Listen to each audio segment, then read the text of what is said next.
Here with Jason Timpf from Hoops Tonight with Volume Sports. Jason, here are 7 of my thoughts from the NBA this weekend. First of all, the Miami Heat, they're coming alive, man. They've had wins against the Lakers, Suns, and Cavaliers, and Tyler Herro continues to pass every single test. He was incredible against the Cavaliers on Sunday, sliced through their defense, left foot, left hand finishes. The Bam Adebayo, Tyler Herro pick and roll continues to be one of the best in the entire NBA. What have you seen from the leap Tyler Herro has made this season for the Heat, and how has it affected his team? The other big thing that stood out to me is early on in his career, in the large sample, he wasn't as efficient as he needed to be as a pull-up jump shooter. He's been the best pull-up jump shooter in the league this year. Just much, much more efficient coming off the dribble in those situations and knocking down shots. That's just such a huge boost to his efficiency in those situations. It's kind of similar to what we saw with Jason Tatum earlier in his career. Now that he's hitting all those pull-up jump shots, it's unlocking everything for him. But obviously for a team that desperately needs offense, and thankfully Jimmy's been joining them at this level since he came back, I think that has just brought them those 2 reliable offensive creators that they needed to be a serious team. For sure. And with Herro, look, Butler, the talk before the season was that he's going to, be in playoff mode all season long, and that hasn't necessarily happened. It's been one of the reasons why the Heat have been a bit up and down this season. But as that's been happening, Herro has been their leading scorer. He's averaging 24 points per game. He's averaging 5.4 assists per game. And the big thing with him, you mentioned the improved jump shooting.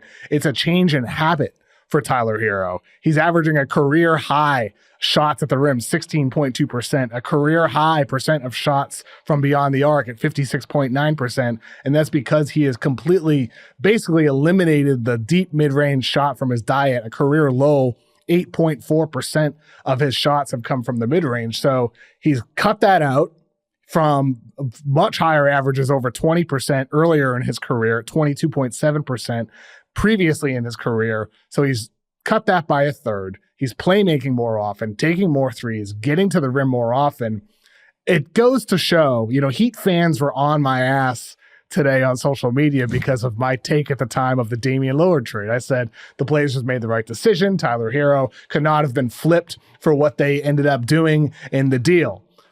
Maybe that was true at the time, but it wouldn't be true today with the way in which Herro's improved. He has significantly improved from the time of those Dame talks, and it's gotten to the point that I'm feeling like maybe Miami lucked out and not getting Dame, because they have Herro emerging as a star now, Jason, and they still have all those other assets that they would have had to given up with him. So Miami suddenly is in a very, very, very interesting position because of Herro's player development. It's always funny how the internet will, when things change, when the material information changes, your take is supposed to withstand that, right, Kevin? That's how it's supposed to work. And it's fine. I mean, they were on me at the time, too. Like, to the Heat fans' credit, they were on my ass then as well. So they're consistent, and I respect it, and I appreciate their passion. I'm not complaining about that, but it does put into perspective to me to see that post from over a year ago now, just to see how much better Herro has gotten in a year, because he's gotten stronger, because he's changed his habits with his shot diet. And dude, the playmaking from him, it's just on another level. He's become their point guard.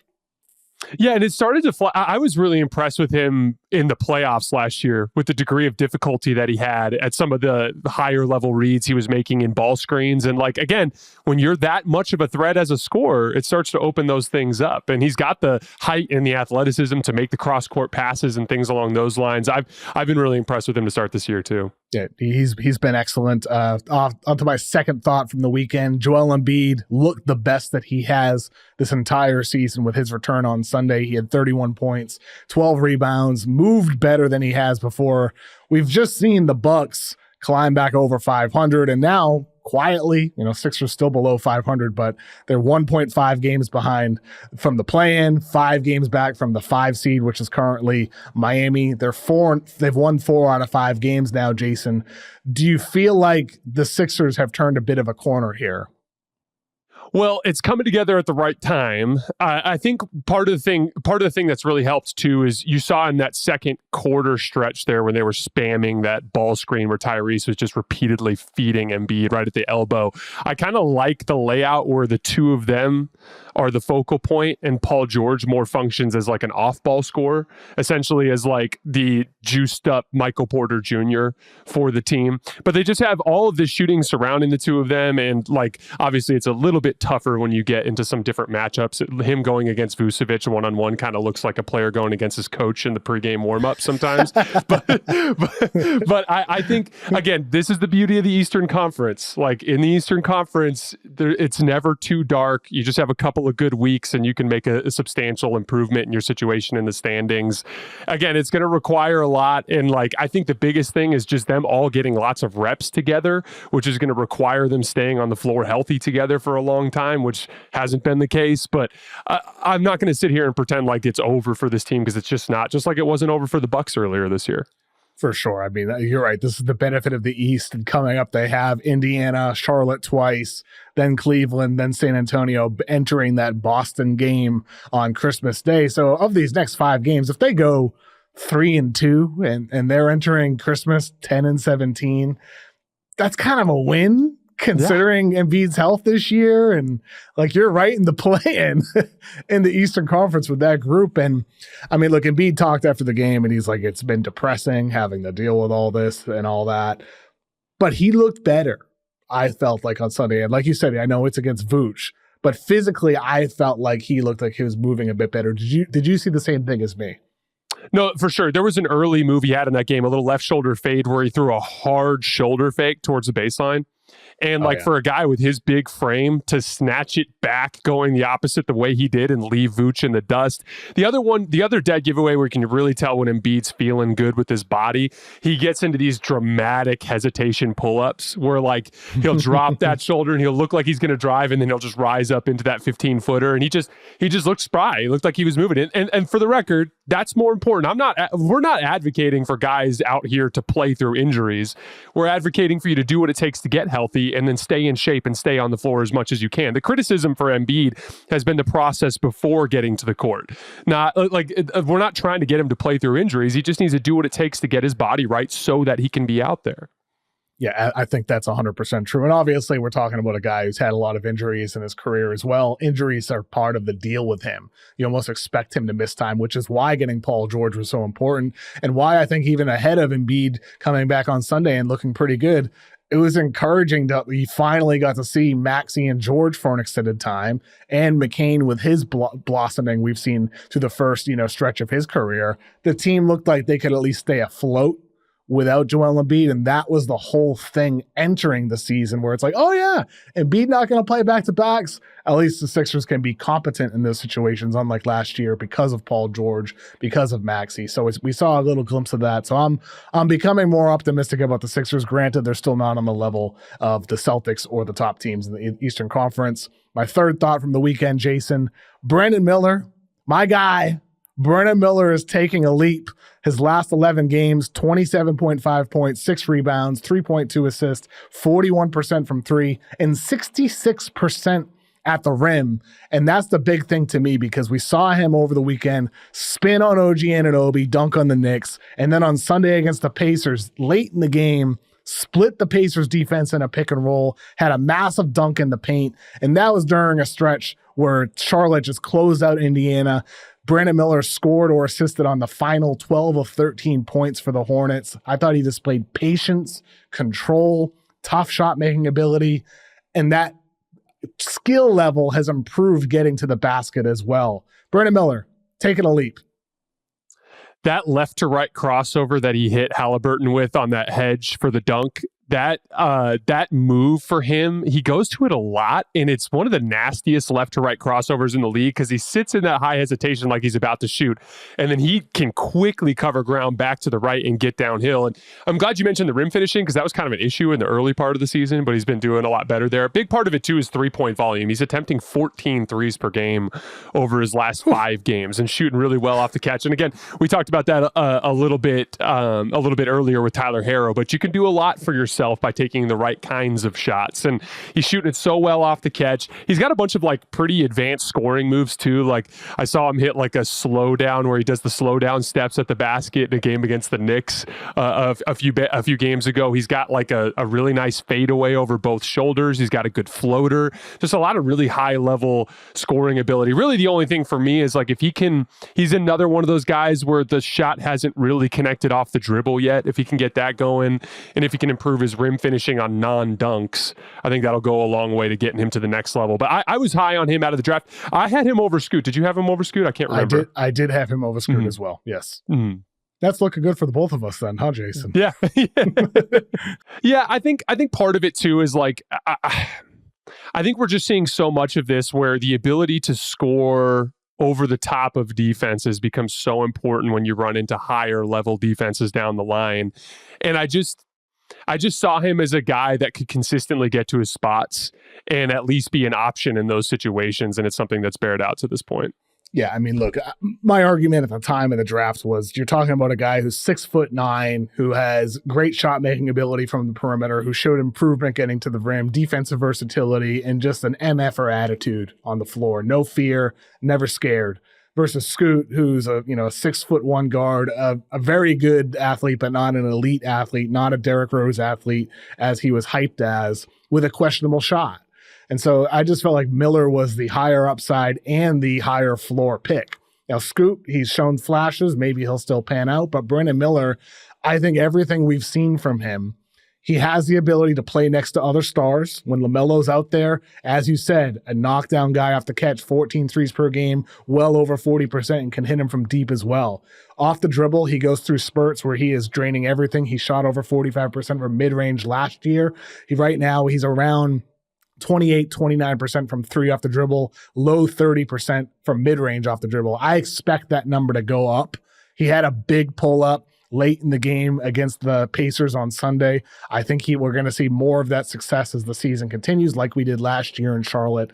I just think he's a 3-level scorer. And you mentioned that left-to-right crossover when he split that pick and roll. If his handle keeps tightening over the years to come, as it has going back to Bama his freshman year, the dude, there will be no answers for him because his ability to shoot over the top and his blossoming ability to get to the basket.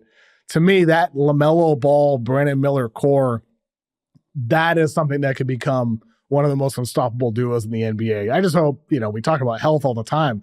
LaMelo's missed a lot of time too. He's out again right now. I feel like some of these cores, we aren't seeing these guys for a sustained period of time. You need to develop chemistry too. No, absolutely. And like you even see how Brandon Miller's scoring has taken off since LaMelo went down. And it's like, I one of the things with Brandon is the last thing I'll say about it too. So many of these like lanky scoring wings don't have the quickest first step in the world. He's pretty quick off of that first move too. And because like the problem with those tall, skinny wings is you get a good physical defender on them. And unless they really break you off, they can get their hands on him and kind of corral him. He's got the quickness to get around a lot of guys, which I think is a difference between him and some of the other like bigger, lanky scoring wings that we've seen come through the league. My fourth thought from the weekend, it's about to get really, really ugly for the Pacers. They've lost 5 out of 6 games, Jason, to Detroit, Toronto, Brooklyn, Charlotte, and then coming up, this is their list of opponents to close 2024. They got the Sixers, Pelicans, Suns, Kings, Warriors, Thunder, Celtics, Bucks. So they have a couple potential winnable ones in there, but for a team right now, they're 10-15. They are the 9 seed currently in the Eastern Conference. We're talking about the Sixers moving up. Some of these teams are scrappy behind them right now. The Pacers are entering a stretch here where I think it's about to get really ugly entering 2025. Yeah, Tyrese Haliburton looks like a player who isn't just not playing well, but has also lost some of his edge, like some of his confidence and his like mojo, whatever you want to call it. There was a play at the end of the Hornets game where he came off of a ball screen and he almost looked surprised that the dude was up at the level. And I've seen that about a half dozen times this year where he's just not seeing the floor as well as he usually does. He's not processing things as quickly as he usually does. This is actually a crazy stat. when Tyrese scores at least 15 points, the Pacers are 10-8. When he fails to score 15 points, they're 0-7. Wow. Which the craziest part of that is like he's had 7 games this year where he hasn't even gotten to 15 points. They're 19th in offense. This was a team that posted a 124 offensive rating in the first part of last year before he got hurt. Their pick and rolls are down 7 points per 100 possessions from where they were last year. And when you combine that with them being a bottom 10 defense, and Haliburton again at that Pacers game, you talked about Brandon Miller splitting him on that guard ball screen. He also had that weird gamble in the passing lane just on a swing pass that led to a bucket for Charlotte in crunch time. Like he's just hurting them on both ends right now. It's really difficult to overcome.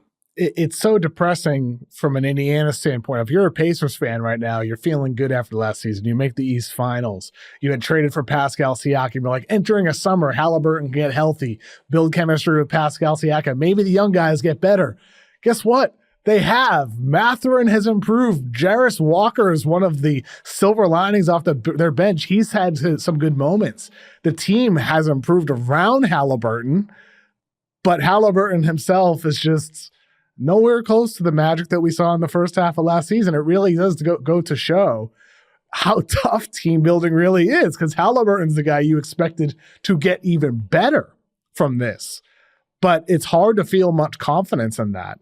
Because you mentioned the mojo might be gone. I had said on this podcast about a month ago that it seems like the back issue that had bothered him in the playoffs could be one of the reasons for his issues now. I know people on social media have talked about the home and road splits, how he's been much better at home than he has been on the road. Maybe from traveling, the back flares up. Who knows? It's hard to know. But I think you're right, though. It's not just physical. It's not just the way he's being defended. There's like a mojo that's gone with him right now. And that's what makes it so depressing when everything else around him, I feel like, has gotten better. They're not even playing as fast as they did last year. It's the craziest thing. It literally looks like a team that is a shell of itself, even though it's, like you said, the same guys and a lot of improvement around the roster. And so you'd think like, oh, maybe he just needs a few good games, but he just had a few good games. And then you talk about the home road splits. That was a stinker at home against the Hornets yesterday. So like it just, I will say that has been the turnaround between where the Pacers were last year to this year, even with the crazy high of the conference finals run last year, has been one of the more bizarre things I've seen in the NBA in recent years. Like I just don't know how to explain it. There was a time there where I was like, maybe it's the soft tissue thing, because I think about like, you know how Devin Booker hurt his hammy and he just hasn't quite been able to like maintain the level he was at earlier. James Harden, Tyrese Haliburton. I was wondering if maybe that's what it was, but your guess is as good as mine, Kevin. Well, the Pacers currently have the 8th worst record in the NBA, which gives them about a 20% chance of getting the number 1 pick for Cooper Flagg. So we're going to take a quick break, and when we're back, we're going to talk about Capture the Flag. All right, Jason, I mentioned Cooper Flagg. He had a big game for Duke over the weekend, once again with 20 points, 12 rebounds, and 3 stocks, 1 assist on Sunday. That follows up a game last week when he had 22 points, 11 boards, 5 stocks, 4 assists against number 2 Auburn. I talked about Cooper Flagg with Tate Frazier on this podcast a few weeks ago about whether anybody could really push him to take the number 1 spot. I think right now Flagg is clearly the number 1. I don't have anybody else in the same tier currently. But I'm curious about your perspective when you watch Cooper Flagg. Do you see him as one of those clear-cut number 1 prospects in a draft class? So with what you've seen so far this season. I do. I think there's a lot of hand-wringing about little things like some of the scoring production when people, I don't think, realize just how difficult it is to put up giant point totals, especially in a team context when you're playing at the Power 5 level, that sort of thing. And then some of the complaints about his jump shooting. He's 17, and I think he's going to be fine in the long run, at least fine enough. The big thing that stands out to me is he doesn't seem to have any trouble getting to his spots. Like we talked about it earlier with Brandon Miller, at 6'10", he's pretty quick. His start-stop quickness is there. It almost feels like he's playing downhill. Like it feels like he just has got this like burst and the pivoting over both shoulders, the ability to like elevate and hold the ball in 2 hands and disguise where he's going to finish from, depending on where the rim protector goes. We haven't even gotten to the intangible stuff. Like to me, I think his competitive nature and just the way he's wired as a human being is like the kind of thing that every franchise should be scrambling stumbling for. I'm like completely sold on him. I understand that there's going to be some growing pains. He's 17 years old.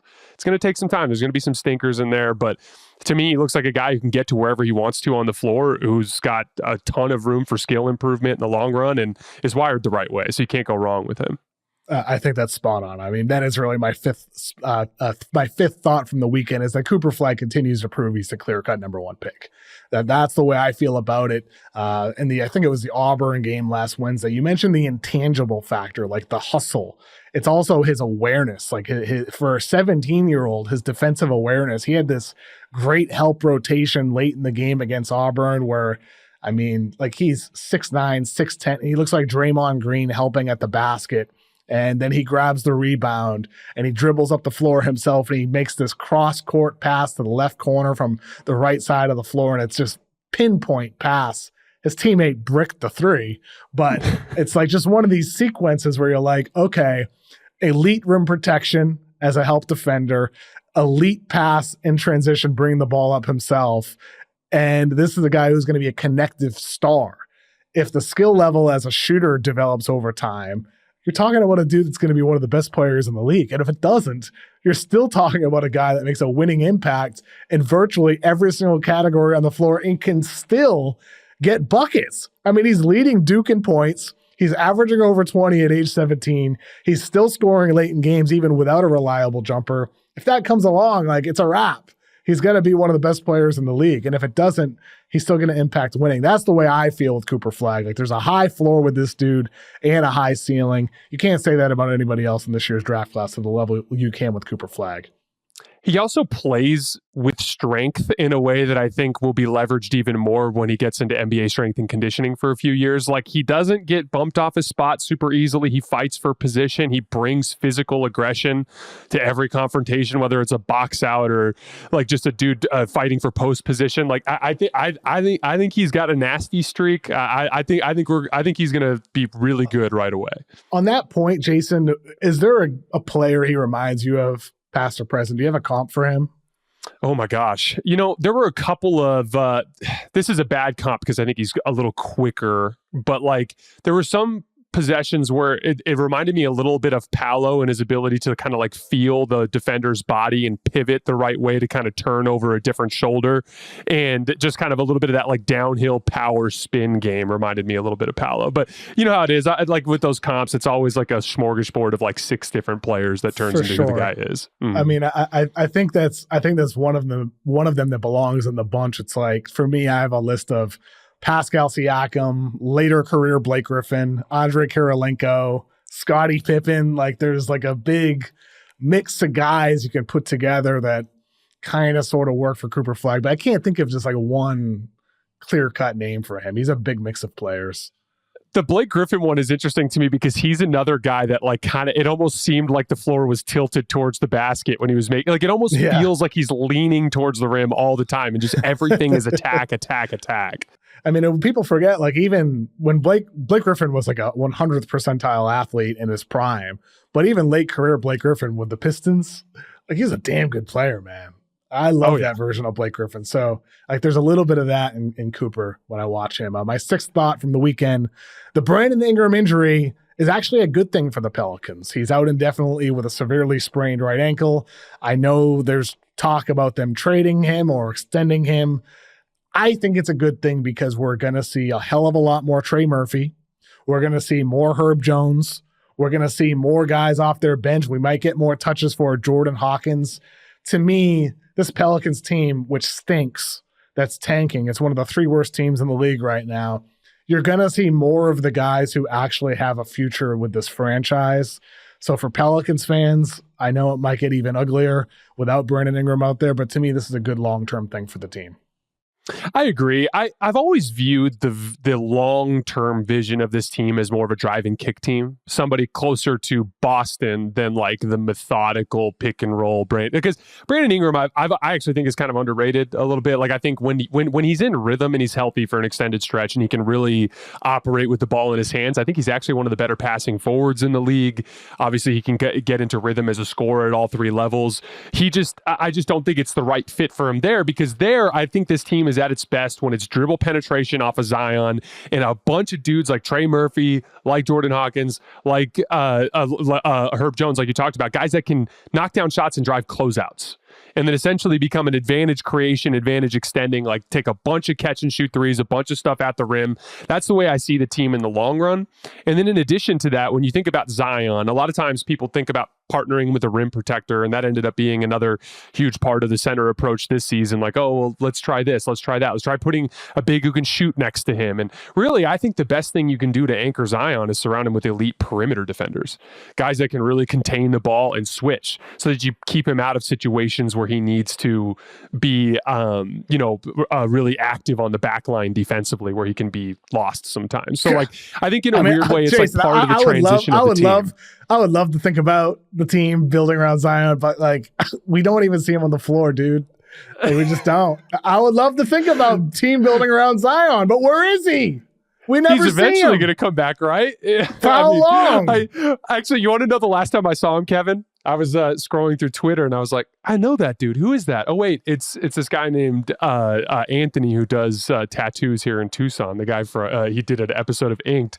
He just did Zion's back tattoo. And I'm like, oh, this is the most I'm seeing of Zion, is seeing a buddy of mine give him a tattoo. That's probably not a good sign. Did you see, I think it was on Pat McAfee's show, Shams Charania made an appearance there, and he said the Pelicans aren't going to waive Zion Williamson. Like, he was talking about it in the context of, like, there's ways for them to waive him and get out of the deal. And it was just like, this is where we are with him. Like, even the word waive being used in some hypothetical discussion, this is where we are.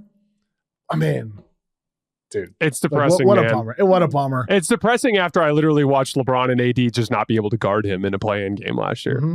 I know. Such a bummer. My seventh thought from the weekend. I'm still confused about the Nuggets, Jason. And I want to ask you about them because you picked them to win the West ahead of the season. And I've had my questions about them. Last week, I ranted on this podcast about Jamal Murray being the number one guy to blame with his lack of improvement since they won a title. They are 12-10 on the season. They had a horrible loss to the Wizards. Then they beat the Hawks by 30. Jokic over these two games had 104 points in those games combined. What do you make of Denver? Do you still have any confidence in them as a team to win the West? Do you give them any chance, or are you out on that thought that you had before the season at this point? So after how bad Jamal was getting shut down in the second half of Game 7 against Minnesota, and just in general, really uneven series and really an uneven playoff run. Like, it was the high highs, but super low lows. After that, and after he was bad with Canada, I was expecting him to come into the season kind of motivated, maybe with a chip on his shoulder a little bit. And I did pick the Nuggets to win the West to start the season. I have them third now. Both Oklahoma City and Dallas, to me, are teams that I view as bigger threats to get out of the conference at this point. Still third, though. Third is above Houston. It's above Golden State. It's above Phoenix. Memphis, That's a lot. Memphis, a lot of competitive teams, right? That's still high. Yeah, and part of the reason, this is my case for that. First of all, every team in the West has big problems other than OKC, really. And even then they have health problems at this point. But like, every team in the West has problems. So like, I think it can get a little tricky when people like really focus in on specific flaws with certain teams, as if like the Lakers don't have huge problems, as if the Suns don't have huge problems, as if Memphis doesn't have execution issues at the end of games, as if all these teams have problems. And to me, like, a certain amount of this, they're going to be in the 3 to 6 range, because I think they're good enough to float in the regular season. Russ, do I have concerns about him in the playoffs? Absolutely. Do I have concerns about him in the large sample? Absolutely. But there is a lot of good that he's bringing. This thing where like Jamal is just not a threat coming off screens anymore, so that it's not generating any openings for Jokic in the short roll. And now Russ is getting him those openings again. This is crazy. Jokic didn't have a single game before this weekend with 10 points scored on roll man possessions, and then Russ got him 27 in 2 games. Wow! Because all these just spoon fed easy opportunities in the short roll. Jason, did you say he didn't have one? Didn't have a single game with 10 points on roll man possessions until this weekend when he had 27 in the 2 games. And like literally just Russ just coming downhill. Like I'm seeing teams try to catch Russ as he's coming off to try to stop him from getting ahead of steam. Because once he gets ahead of steam, it can be a problem. And so like it just is allowing them to have between that and then Peyton Watson and Christian Brown and just the waves of athleticism. I actually think Christian Brown, them making that calculation to let KCP go and have Christian Brown fill that slot, I actually think that was a worthwhile gamble on their part, and it seems to have paid off. It's going to be up and down. There are going to be a lot of nights where the young guys struggle and they lose the game they shouldn't. Like that Wizards game is probably the worst loss of any team this year. Like to get that much from Jokic on the road against a 2-win team and you lose. But that said, like I think they've got a high enough floor to just kind of stay afloat over the course of the regular season. And then like Nikola Jokic to me is, I was thinking about this on my show today. I'm actually going to put you on the spot, Kevin. I'm a big LeBron guy, and I think you're a LeBron fan too, if I remember correctly. Don't take LeBron for granted. I don't remember ever seeing a basketball player make it look this easy on offense. I just don't, and I'm just trying to be honest. Like, and LeBron was really damn good on offense at the height of his powers. I don't remember it being like this. No, I mean, I think Jokic. This is why it's so disappointing that the team is in this state right now. Why Murray hasn't improved, because Jokic has top 5 GOAT potential. Like he could enter that threshold of historic stars if he wins more titles. If he ends up with 1, I mean, he'll be top 15-ish all time, but you got to win more championships to be top 3, top 4, top 5 all time historically. And so I think when you talk about Jokic, the offensive dominance, the defensive improvement by him over the years by getting in his peak condition, it's pretty remarkable what he's turned himself into. And I think for him to have 56 points on Friday it was, and then 48 the other night, the dude can do that when he needs to. And it makes me, what your point about how easy he makes it look, it makes me think about what Harrison Wind over at DNVR, a great Nuggets reporter, he posted this on X over the weekend. He's like, Jokic used to have these protest games where he would take no shots. He's like this felt like the opposite, where it's like all he did was shoot. This was after the game against the Wizards. He's like, I don't feel like he trusted his teammates. All he did is shoot because he knew he had to do everything. So I thought Harrison made a really great point there, because it has gotten to the point where it is the opposite for Jokic. He used to protest with 0-shot games, being maximum level selfless, quote unquote selfless. And in this game, it's like I have to be the one who scores. I'm not going to look to pass in the way that I can or need to for this team to reach its peak, because this is where they are right now. They need Jokic to do this, and he's showing that he can do this. And I wonder if he's going to have to keep doing it, Jason, for the Nuggets to keep getting wins. Do you feel like it's at this point with Murray out right now, with other guys underwhelming, with the team really not shooting the ball well aside from him? Does Jokic need to keep scoring 35 plus points per game for the Nuggets to be that number 3 team in the West as you have them right now? Unfortunately, yes. It's interesting. I was pulling numbers because it's like I think last night was the 3rd time in the last 4 games he's gone for at least 35, and over that span, I can't remember the exact number, but he's averaging something insane like 29 field goal attempts per game. So like the usage is just sky high.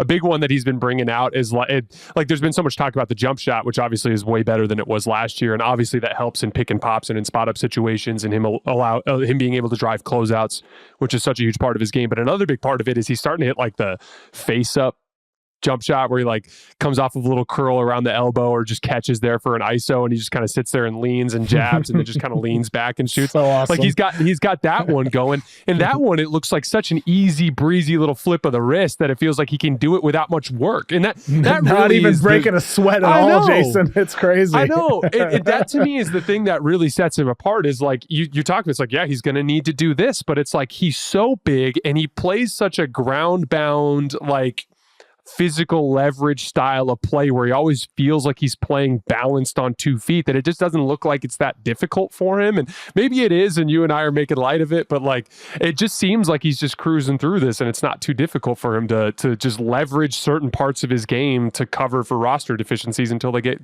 filled. I mean, to me, this still comes down to Jamal Murray. He historically has gotten better over the course of seasons. He has been a slow starter. He gets better in the second half of years. This year, he's starting at a lower point than he has in some of those past seasons. Can he get back to the level that he was prior? Can he even get better from his prior levels? To me, that's one of the biggest questions in the entire NBA, and it is definitely the biggest question in the NBA for the Denver Nuggets. You clearly have some level of belief, though, in Murray to get back, though, to have them at number 3 in the West, right? Just to get enough. My thing is, with Jokic playing this well, they just need to get enough contributions down the roster. And I just think somebody's going to get it going. Whether it's, like I'm sure you've heard some of these Denver fans clamoring for Russ to start over Jamal. I'm not sure that I would go that route. Keep it the way it is. I think it's working great in the current, situation. Russ bringing that spark. I like it. Look, I was wrong about Russ with Denver so far, at least so far. Playoffs, different story. We'll see. But Russ and Jokic are working great together. Yeah, no, absolutely. And I like that as a change up too. He can come in the game the way that he does. And most importantly, here's the thing. What happened when you won the title? When you won the title, Jamal Murray played like a superstar. That is your pathway. You need to get him back there by all means necessary, or by any means necessary. So his rhythm, you might have to take some lumps with Jamal this year to make sure that he gets where he needs to get to by April. When we're back, we're going to talk about the NBA Cup. All right, Jason, on Tuesday, the NBA Cup begins with the Magic at the Bucks and the Mavs at Thunder. Then on Wednesday, we have Hawks at Knicks, great rivalry matchup, and the Warriors at Rockets. The winners from those 4 games advance to Saturday for the semifinals in Vegas. And then next Tuesday, a week from today, the NBA Cup will take place in Las Vegas. So I have one question for you for every team in the NBA Cup. Let's go in order of the games here, starting with the Bucks. They've won 10 of 13 games. On last week's episode, I asked Yahoo's Dan Titus if they've gotten back to title contender status with this recent stretch. He said no. I say they're a tier or 2 below Boston, so they belong at least in the conversation. So same question for you. Do the Bucks now belong in the title conversation? Are they at that point now, Jason, after this 10 of 13 stretch? Yeah, I think so. Here's the thing. If you want to get that detailed into the conversation, to me, Boston is on a tier by themselves. So if there's really only one championship contender, there's only one championship contender. I just think that's boring, and we got to talk about other championship contenders. So and plus injuries happen. There's absolutely. Boston could have their 0 for 27 moment.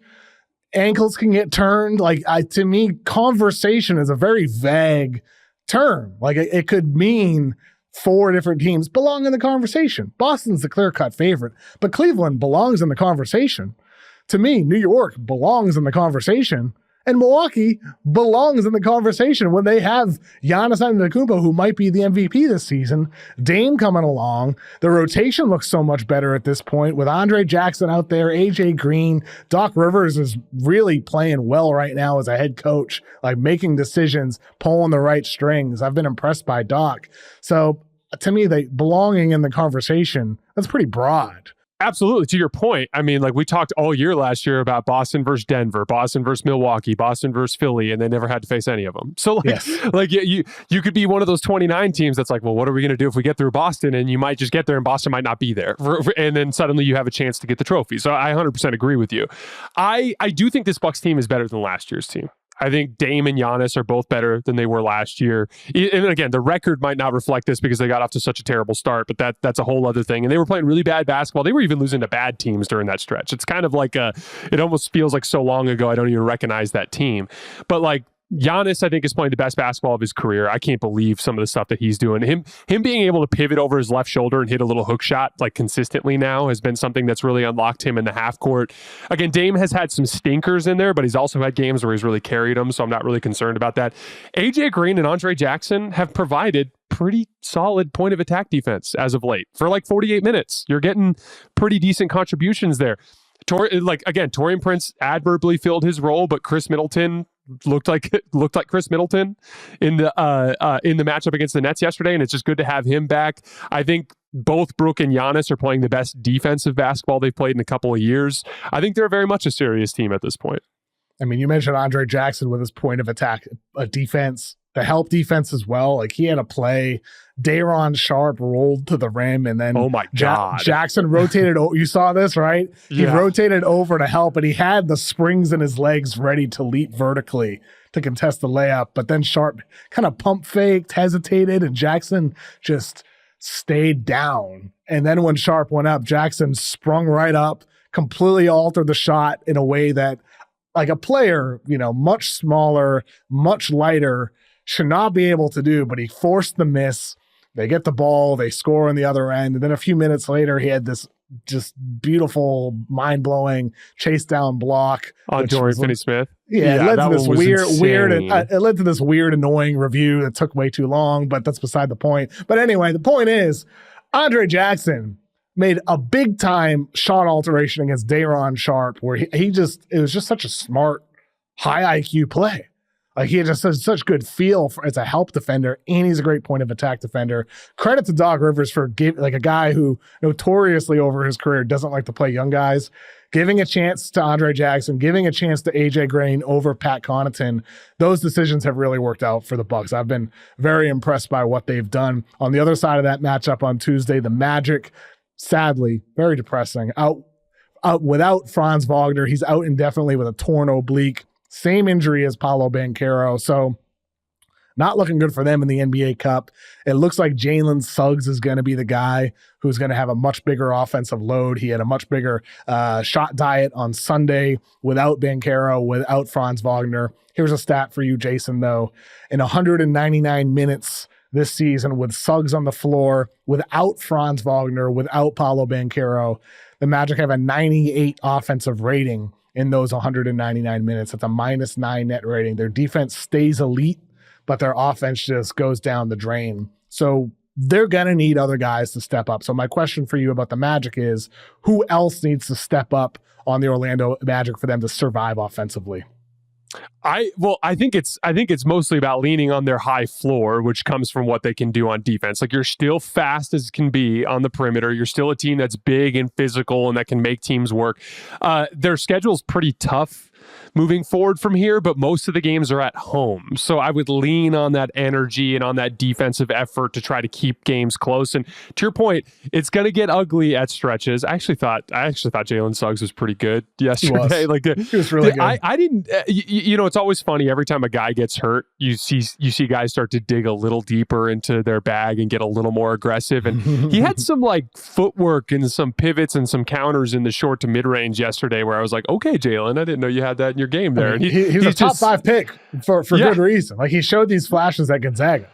Mm-hmm, exactly. And he's just such an athletically imposing player at that position. But from there, it's like, Anthony Black, he's been running some token second side action throughout the season. I think he's a guy that you'll see a lot more using a lot of power game through guys like Mo Wagner. It's going to be a kind of a by committee sort of thing. Cole Anthony's going to get a lot of shots. It's going to be a lot of aggression from a lot of guys. But to me, the pathway is you're at home. I think they're on the road for the IST. But after the in-season tournament, they're I want to say it's 4 or 5 straight games at home, but they're all against good teams. It's Miami and Boston and OKC and some really good teams. So just drag these games down into the mud, make them ugly, make them physical. And you're not going to be scoring a ton of points, but give yourself a chance to win late. Maybe some guys make some shots. I mean, hey, man, opportunity knocks. Maybe this ends up a blessing in disguise. Paulo goes out. Franz steps up, shows more layers to his game. Franz goes out now before Paolo Banchero comes back. Who knows? Maybe Jalen Suggs has a bunch of big games and suddenly becomes the clear-cut third offensive star. And who knows? Maybe this ends up a good thing for the Magic in the end. The other matchup on Tuesday night, we got the Oklahoma City Thunder hosting the Dallas Mavericks. OKC, it's been 1 month since Chet Holmgren got hurt. Since then, they're 10-3 with a number 5 offensive rating, the number 3 defensive rating. They're the only team in the NBA in the top 5 for both over this last month. Number 1 in net rating. Jason, are the Thunder the West favorites, even if Chet Holmgren does not return? Ooh, that's a good question. I think I'd go with yes. Because of the Hartenstein piece. The Hartenstein thing is the strength of this team. He's so damn good, dude. Oh, he's so good. They're starting to get open on back cuts a lot now, which is something that straight up wasn't a part of their offense in the past. The the strength of the team, though, is perimeter speed and Jalen and Shea. That's what makes the Thunder so crazy. Is Chet was playing at like a top 15 level before he got hurt too. So like, there's this whole other like echelon of stuff to get into with the Thunder that we're not even going to get into. But like the both Jalen and Shea are playing at an insanely high level. They both worked really hard in the early part of the season to add like pull up 3-point shooting to their games, and they're starting to see some of that come to fruition with these guys starting to knock down shots. Isaiah Hartenstein just gives them a big physical bruising front, like kind of aspect to the front line that wasn't there in the past. I think he's like the quintessential 5-out big in the league that can just flow from side to side, set good picks, score on the roll, but also reject screens and attack himself with the ball. He is like just constantly keeping things flowing from side to side. And I think it just kind of like helps on an offense, which, by the way, one of my biggest concerns with the Thunder in the big picture is like their willingness to work for the great shot instead of just the good shot. They kind of remind me of Boston a few years ago, where you still see the occasional, just challenging a rim protector instead of making a swing pass, or like just taking some tougher shots early in the shot clock. So those are the things I keep an eye on with them. I would say that if Chet can't go, I think I would lean Dallas. But with Chet, though, I think they're a clear number one. That'll be my more controlled and calm response to your question. I think that's a very fair response. I do. I mean, with Oklahoma City, what's so exciting about Hartenstein's success so far this year with the Thunder is like last year, understandably so, like you talk to Thunder fans and people around the Thunder, they're like, no, we're going to be 5-out all the time. But with Hartenstein, he is, as you said, quintessential 5-out 5, even though he isn't a shooter himself, because of the way he just connects and moves the ball and screens and finishes at the rim and causes gravity in that way. Like, he is elite in these intangible categories as a big without even needing to make threes. And so I think you think about adding Chet to that mix, the ability to now play with two high-level bigs, the lineup flexibility you have, the ability to be so flexible with your playing styles in order to adapt and dictate matchups, dictate the playing styles in the postseason. To me, that's what makes the Hartenstein, the Caruso additions so exciting for Oklahoma City. And we're already seeing the success of that with their defense is incredible, Caruso being part of that. And then Hartenstein offensively just adds a whole new dimension. So for OKC, I think that's spot on, Jason. The clear-cut favorites with Chet, probably number 2 or number 3 without him. That's what makes him so important. But we're seeing with Dallas early season, they were really not winning games, but numbers-wise, offensive rating, defensive rating, they were better than their record indicated. Now that's finally starting to turn into wins. They've won 7 straight games entering this matchup against Oklahoma City on Tuesday. They have won 11 of 12 games, and this goes back to when Luka was out. Kyrie and the entire squad, Spencer Dinwiddie was stepping up, Najee Marshall was stepping up, and the 4 games since Luka got back, 31 points per game, 10.5 boards per game, 9.5 assists per game, shooting almost 43% from three-point land. He's looking like an MVP guy again right now in the last 4 games. BetMGM has Dallas at plus 700 to win the NBA Cup. That's the 4th best odds. I think it's fair to have them there, considering they're on the road against Oklahoma City. They're underdogs on the road against OKC. Fair. However, considering what we saw them do on their finals run as underdogs, considering how amazing they've been in recent weeks, Jason, do you think at plus 700 to win the NBA Cup, the Mavs are the best value bet to win it all in the NBA Cup? They're certainly the best value bet. I actually picked them to win it. That's what I have in my notes. I have Mavs over the Bucks to win it. I have Bucks over Mavs. So we have the same finals. I'm super high on Dallas, man. And like, it extends so far beyond even just basic stuff like Luka's awesome. It's like, I just think this is an awesome roster. Yeah. Like you get 48 minutes of great center play. They have a bunch of different looks. They can go big, they can go small, they can go with 5 shooters. I was a little concerned about their perimeter speed coming into the season, but then they hit on Quentin Grimes and Spencer Dinwiddie, and now I'm not even worried about that anymore. Like, I feel like they've shown a willingness to just be like, hey, this is not a Klay Thompson game, so let's sit him down and let's go with somebody else. Like, they have so many different directions they can go. They have so many good basketball players. They've shown the ability to win when their stars go down, which makes me feel really good about them finishing with a top 3 seed. They've got a ton of experience. Again, the matchup flexibility to be able to attack certain types of teams that they'll meet along the way. I'm super, super high on Dallas right now, and I would absolutely consider them a value at plus 700 to win the cup. On Wednesday, the Knicks are going to be hosting the Hawks on thinkingbasketball.net.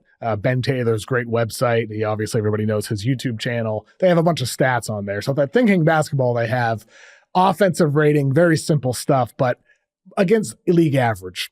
The Knicks, 8.8 points better than the league average for offensive rating. That's number 1 in the NBA. Their defensive rating, though, is 1.4 points worse than the league average. Jason, do you think the Knicks defense can reach a point that they can seriously contend? They have the personnel. I mean, like this has been like the biggest thing that stood out to me over the last couple of years covering the league is just how important it is to be fast and to be able to cover ground on the perimeter. How many defenders do you have that can credibly help and make things look congested and uncomfortable, but also chase guys off the 3-point line? How well are they, how well can they operate in rotation? Those kinds of situations, right? And like, to me, just a lot of guys have been underachieving. Like Mikal Bridges just hasn't been guarding as well as he's capable of. Like the Josh Hart and OG Anunoby as well. They've been a little bit hesitant to switch as much as I think they're capable of too, which has made things a little harder on some of their guys. But I do think that, like I was talking about earlier with the Pelicans and Zion as it pertains to Cat, I think it's possible to put together a coherent defense based on perimeter play rather than just anchoring things at the rim. You just have to be really sharp there.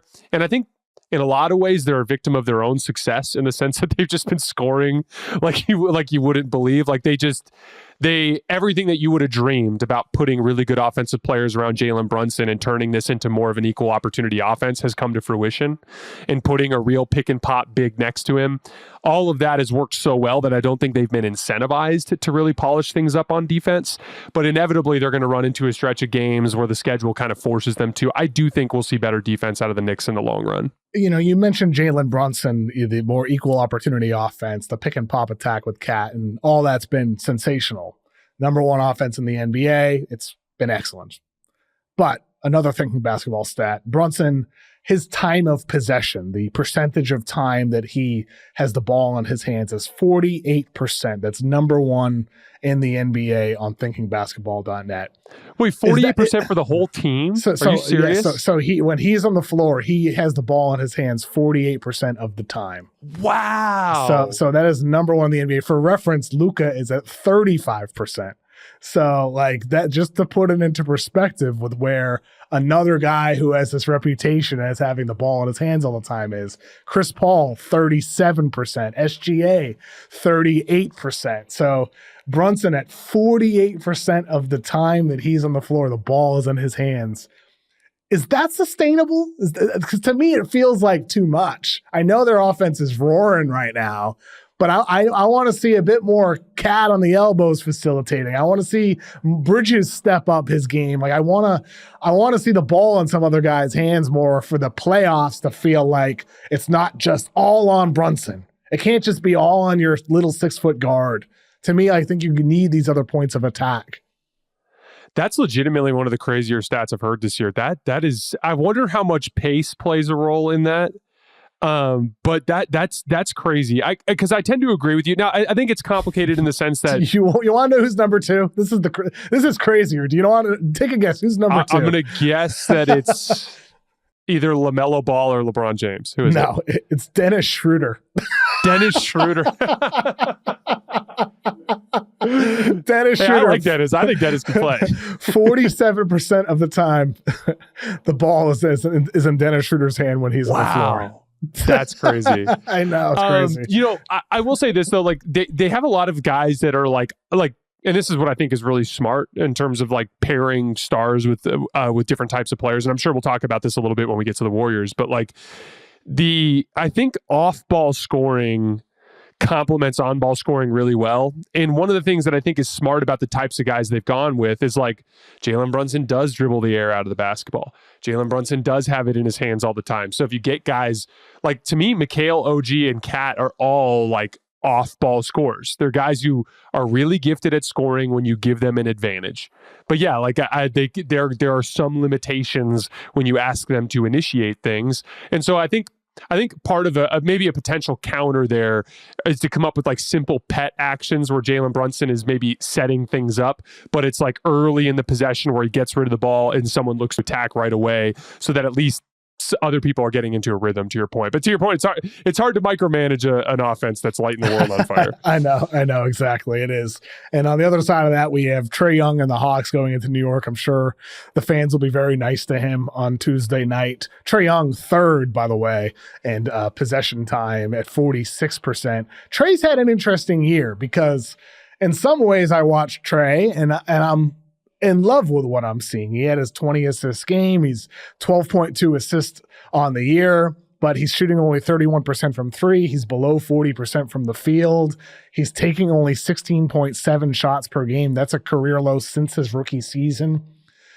What are your thoughts on this evolution of Trae Young with him passing more, shooting less efficiently, but still having that dynamic playmaking ability? Is this the best Trae we've ever seen? Or do you feel like there's been a decline? What are your thoughts on this evolution of Trae Young, Jason? I think it's the Trae Young that this particular roster needs.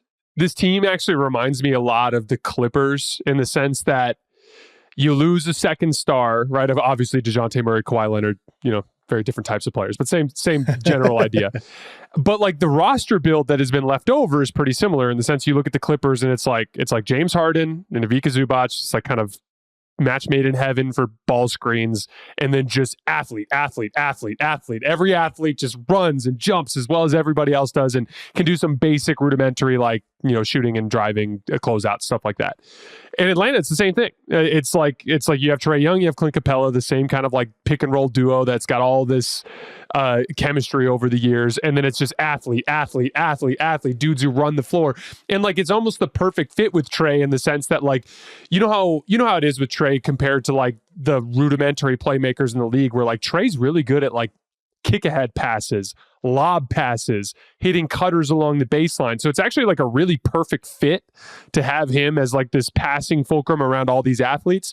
And similarly to James Harden, on a team that is lacking offensive skill, that is going to rely on him to take a lot of iffy shots, James's efficiency has gone down a little bit, but the team has been playing pretty well. And that's kind of the way I look at it with the Hawks, where it's like, yeah, his efficiency is down a little bit, but this is a bunch of defensive-minded athletes and a bunch of guys who capitalize on everything that Trae does. And so even though his efficiency is down, the Hawks have looked feistier just because they, in terms of overall aggregate impact on both ends, they're actually better than they were last year. I think that's spot on. Trae is giving the team what they need. I felt that way last season. Last season, I thought was the best version of Trae that I had ever seen. It began to solve some of the criticisms I've had in the past with off-ball movement, defensive effort, and intensity. That got better. That has continued into this year, but this year is a little bit different because they need more from him as the creator, with DeJounte Murray not there anymore, and all these young guys who need a guy to create easy shots for them, and that's what he's doing. And they're playing feisty basketball. I like watching the Hawks this year, and Trae Young's a big reason for that. That 31-point game-winning shot he had against the Lakers with the 20 assists, that was an awesome game. Trae has been great. And despite, I think, the numbers, those should improve over the course of the season. I don't love the Hawks' chances in the NBA Cup, but, I mean, who knows? Maybe they have an upset against the Knicks and win a couple games. We'll see there. The last game on Wednesday is the Rockets and the Warriors. Got a mailbag question here that I thought we'd tie to this Rockets team from Jono. And he pointed out in the mailbag that the top three teams in the West are the Thunder, the Grizzlies, and the Rockets. And he wrote, none of these teams have old-ass stars or old dudes playing big minutes. Same thing in the East. Cavs, Celtics, Magic, all younger groups. And he points out that all these teams, or especially in the West, they don't have these old dudes who need to sit. They don't have these guys to load manage. And he writes, it's the new trend in the NBA. Get a pool of young talent and you win. The golden guys are dead. Do you think John was right? And do you think in the context of Houston that this is kind of the formula for their success? Just put together a bunch of hardworking, gritty, energetic young guys, and it leads to regular season success. Is that part of what we're seeing with Houston and these other teams this year? Absolutely. With respect to the regular season, I don't think it's a coincidence either that like both of those, like all three of those teams have like really good perimeter defenders that are physical and can pressure the ball. Memphis is a little tricky because it's some of their guys come off the bench, but like even Desmond Bane, like he sits in a stance and he's physical and he'll pressure the ball. And he'll fight you off of spots and make you uncomfortable. They have just waves and waves of young athletes that cover ground on the perimeter. Like Houston is a big ball pressure team. OKC is a big ball pressure team. So I think that's a big part of it. I think that in an ideal world, you'd have both. This is why like the basketball fan in me, like, even though I know this will never happen, I'd love to see LeBron with Golden State, because like, I just imagine old ass LeBron with a ton of young dudes who run really well versus what Rob Pelinka has chosen to do and put old ass LeBron alongside a bunch of dudes who don't like to run, and how that can be a problem, right? But like, I think that's the biggest piece is just the overall, just the speed and the way that kind of drives things. But like specifically with Houston, I've always just looked at them as a team that depends entirely on whether or not Jalen Green and Fred VanVleet can create shots. And they're just both so inconsistent. Like they both have good games and bad games and everything in between. And it just kind of feels like what's going to happen tonight. And it's like when they lost to Golden State, it's like Jalen Green and Fred VanVleet were both terrible and they couldn't score. You know what I mean? But then like on any given night, maybe Jalen Green goes for 40. Maybe Fred VanVleet goes for 38. And when one of those guys has a really good offensive game and they defend the way they're capable of, they can beat anybody. But then that's what the old guys do. The old 32-year-old offensive engine dude, he's going to be more consistently good offensively when you get into big games late in the season. So again, that's why you want ideally both, and that's why Boston's better than all these teams, and that's why I'm so high on Dallas, because Dallas to me is a team that has kind of both, if that makes sense. I think that's a very fair point. Houston, great regular season success, maybe even great NBA Cup success. We'll see, because the playoffs are a far different monster when you're talking about a 7-game series. But one game, single elimination, who knows what can happen. Amen Thompson, Tari Eason, those guys could be completely dominant defensively, creating transition opportunities against Golden State. They win first round and move on to Vegas. Who knows? With the Warriors, there was news over the weekend. Last Friday, Draymond Green moved to the bench. Jonathan Kuminga moved to the starting lineup.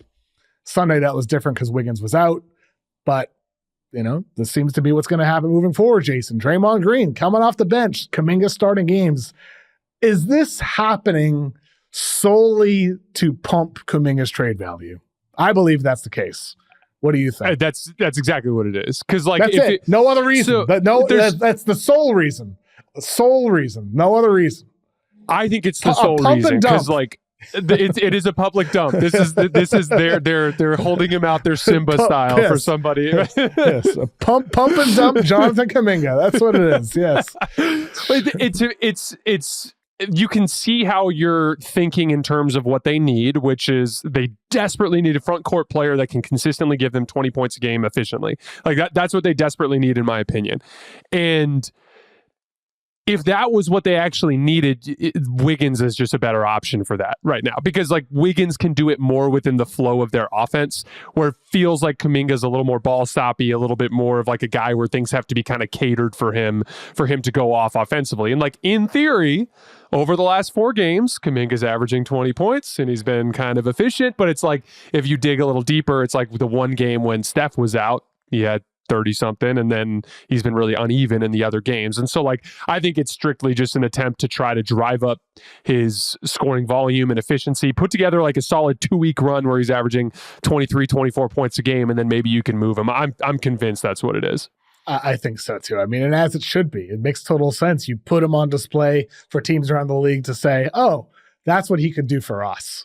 it is fair. Like, it gives a vision for what a team can see, proof of concept of what he could look like for your franchise, can increase your confidence in a trade. Now, whether something that pops up that makes sense for the Warriors, we'll end up seeing if that actually happens. But for now, this happening during the NBA Cup, Draymond's still going to be closing games. He's been Defensive Player of the Year, quality level player. I had him in my top 3 when I did my ballot last month. He'll probably still be in the top 3 when I do it again later this month. But Warriors, I think we're going to see Warriors Dallas in that second round on Saturday. You mentioned you have Dallas over Bucks winning it all. I said I have the Bucks over the Mavericks winning it all. Are you excited for this, the NBA Cup, or are you just like, whatever? Because I loved it last year. I had a great time watching the games.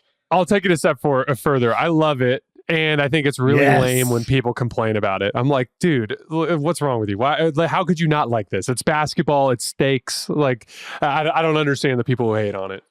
Well, on the topic of Vegas, last thing we'll talk about today, Jason. You and I have both spent a lot of time at Sphere. I was there opening night for U2. I was there for Dead and Company. I saw Did you see the Sphere Eagles? Experience. I saw the Eagles as well. Okay. And to me, it's the best concert venue in the world. There's nothing like it. Tell me about your time at Sphere seeing Dead and Company. Was that your first time at Sphere as well? Yeah, so I was originally only planning on going once. I went with some family over the right before Summer League started that Thursday, and then I was like, well, I got to go back. So I went back on Saturday.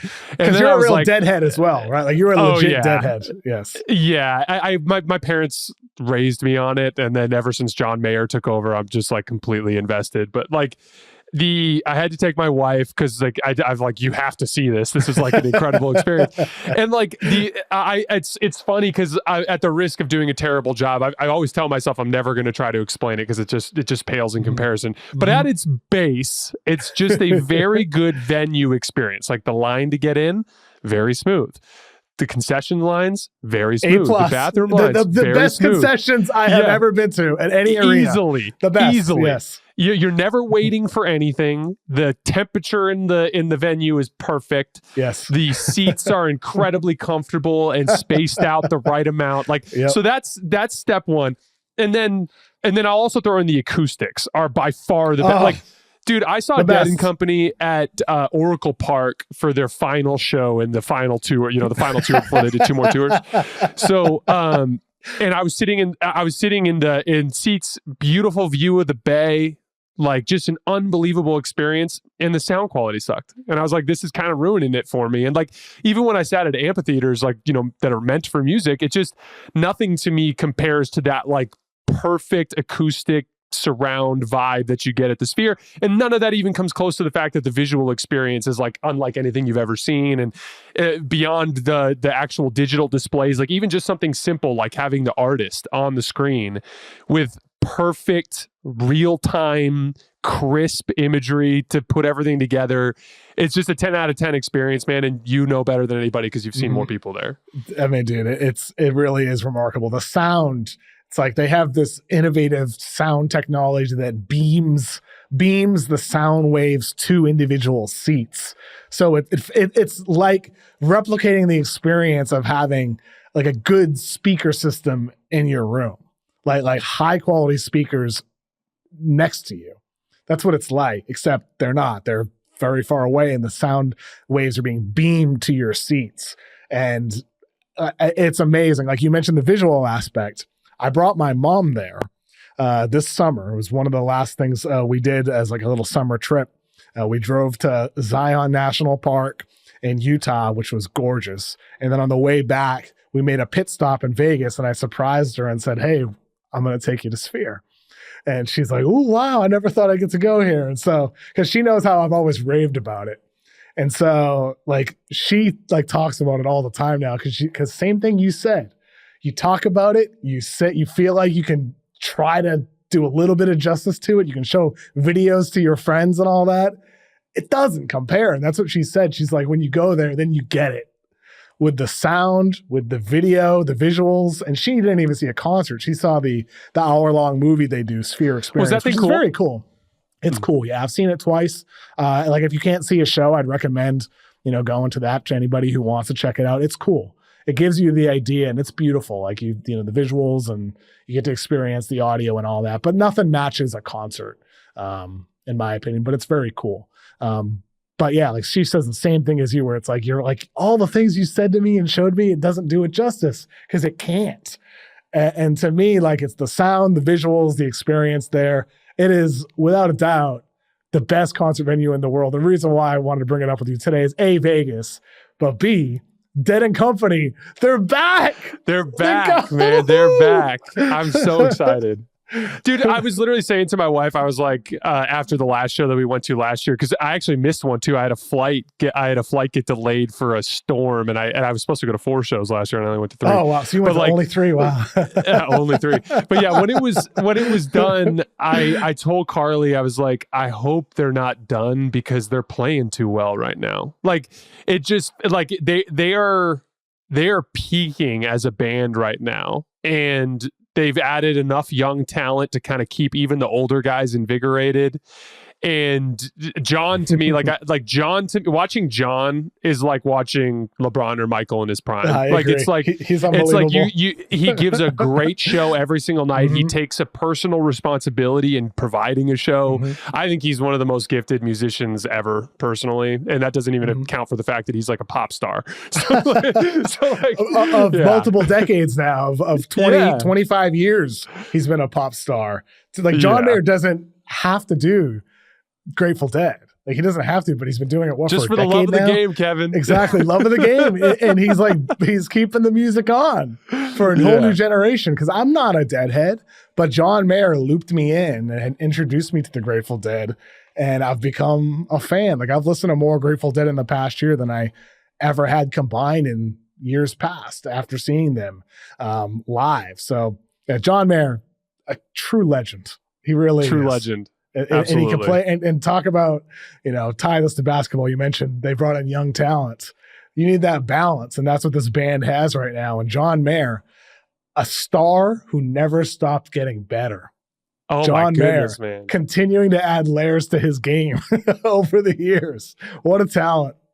Oh, man, I watched him play a show without his left index finger. And you were there that weekend. Yeah. Oh my and God, I was like, unbelievable. I couldn't believe it. It was like, here's the thing. And you're a guitarist too. So you know how tough that is to do. Yeah. Like, if I lost my left index finger, it's over. Like there's nothing I could do. But I it was imperceptible, the drop off. It was imperceptible. I was so impressed. I was so impressed. Like I don't even know. Like even just from I was less concerned about the solos, and I was more concerned. Like I was thinking, like, how do you play the songs when you can't work through the chord progressions when you're missing your index finger? And it's imperceptible. You can't tell the difference. Like it was legitimately crazy. I can't say enough about the guy. I think he's the best guitarist ever, but I feel like I'm too young to make that opinion. So it is what it is. I think it's fair to say he's one of the greatest guitarists ever when you consider the songwriting ability, the acoustic playing ability, the soloing ability. It's just the versatility is unmatched, the career longevity, and he's still going. He's still releasing great music, and he's still playing with Dead and Company, and he's still getting better. John Mayer, legend, elite of the elite. I think he's fair to be your GOAT. Yes, he's the GOAT. I agree. Jason, maybe we'll see each other at one of those Dead and Company shows next year. It's happening during March Madness and during the NBA playoffs. It's tough timing. I think one of those March Madness weekends is possible.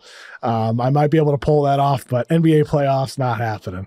I was telling Kevin in a text message, like Dead and Company is an improvisational band. The first time they play together every year, it gets a little sloppy, so I recommend going second weekend. So that's when I'm going to be going. That second weekend in March is when I'll be there. Sweet 16, Elite 8. Might have to miss one game live. Yeah. That's okay. Can catch up on the following morning. Can't watch everything live. Jason, where can we find your stuff? So on YouTube at Hoops Tonight, wherever you get your podcasts, Hoops Tonight, on Twitter at _JasonLT. I do like film stuff there sometimes. But yeah, there's just daily NBA reaction, just like Kevin does. Jason, one of the best covering the NBA. Hoops Tonight, almost every single night. I mean, you are live all the time, it feels like. You do great stuff with the volume. Jason, appreciate you joining me on the show today. Kevin, I've been a big fan of yours for a long time, and it was really fun to come talk some hoops with you today. Big fan of you, Jason. Thank you for joining the show. Thank you to Stone for producing the Kevin O'Connor Show. Please subscribe if you have not done so already. It really does help us out. And please have a great rest of your week. Enjoy the NBA Cup. We'll be back again on Friday.